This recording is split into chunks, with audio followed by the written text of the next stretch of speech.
आपको arithmetic progression के बारे में बताइए थे, ठीक है, 2 प्रकार का होता है। अब आपको क्वेश्चन बता रहे हैं, ठीक है, क्वेश्चन लिखा हुआ है कि प्रत्येक किलोमीटर के बाद टैक्सी का किराया जबकि प्रथम किलोमीटर के लिए किराया 15 रुपया है और प्रत्येक अतिरिक्त किलोमीटर के किराया के लिए किराया 8 रुपया है। नहीं, चलिए बनाते हैं बाबू, लिखेंगे कि प्रथम किलोमीटर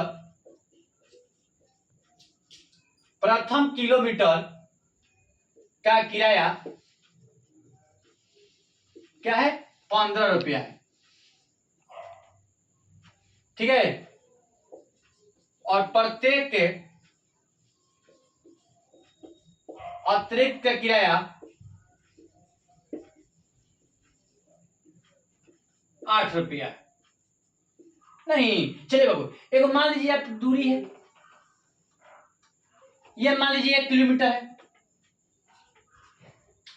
जब 1 किलोमीटर क्या है, जब 1 किलोमीटर चलती है तो क्या 15 रुपये उसका भाड़ा लगता है, 15 रुपये भाड़ा लगता है, टैक्सी का भाड़ा लगता है, क्या लगता है। नहीं तो बताइए 2 किलोमीटर चलेगा तो क्या कितना किराया लगेगा, 3 किलोमीटर चलेगा तो कितना किराया लगेगा बोलिए।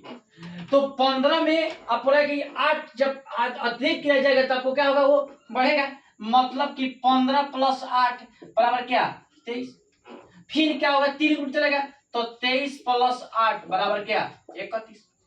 नहीं, जब बाबू 1 किलोमीटर जब चलेगा टैक्सी किराया देता 15 रुपये लगेगा, तो जब आपको प्रत्येक अतिरिक्त किलोमीटर मतलब कि जब प्रत्येक किलोमीटर चलेगा तो आपका क्या होगा, बढ़ते जाएगा। नहीं, इसका किराया क्या होगा, बढ़ते जाएगा, मतलब कि 15 है तो 8 किलोमीटर अतिरिक्त किराया जा रहा है तो 15 + 8 23 हो जाएगा, फिर पूरा अतिरिक्त 8 किलोमीटर चलता है 23 + 8 31 हो जाएगा। नहीं, तो यही चीज बाबू यहाँ पर दर्शाना, ठीक है, लिखेंगे कि एपी बराबर हो जाएगा 15, 23 और 31।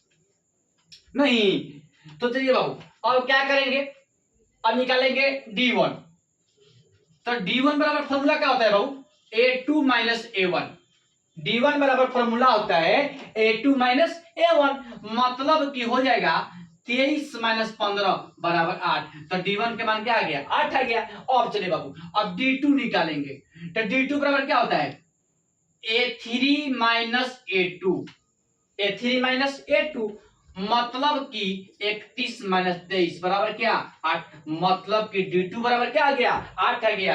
देखिए तो D1 का मान भी 8 आ गया और D2 का मान भी 8 नहीं, तो लिख देंगे वो कि D1 बराबर क्या D2।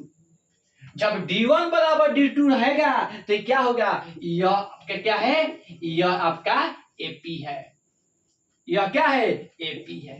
जब D1 बराबर D2 होगा तो क्या होगा, ये AP है। नहीं, यही क्वेश्चन बाबू बोल रहा है कि AP है कि नहीं है। जब AP कब होगा, जब D1 का मान भी वही संख्या आ जाएगा और D2 का मान भी वही संख्या आ जाएगा। नहीं तो फॉर्मूला आपको पता होगा कि D1 बराबर होता है A2 - A1, मतलब कि दूसरा पद में से पहला पद को घटाना। नहीं, D2 बराबर तीसरा पद में से किसका पद घटाना है, दूसरा पद, तो तीसरा पद में से दूसरा पद घटा दिए जितना है तो दोनों संख्या क्या हो गया, बराबर आ गया, मतलब D1 का मान 8 भी आएगा, D2 का मान भी 8 आएगा, तो D1 बराबर क्या D2, मतलब कि यह क्या है AP है। यही क्वेश्चन कर रहा है कि AP है कि नहीं है। जब D1 बराबर D2 आ जाएगा बराबर, जब दोनों बेस सेम आ जाएगा मतलब बराबर आ जाएगा, समझ क्या है AP होगा, और नहीं बराबर होते AP नहीं होगा, मतलब कि दोनों D1 का मान भी 8 आ गया और D2 का मान भी 8 आ गया, इसका मतलब AP है नहीं। यही क्वेश्चन बोल रहा था बाबू करने के लिए, AP है कि नहीं। चलिए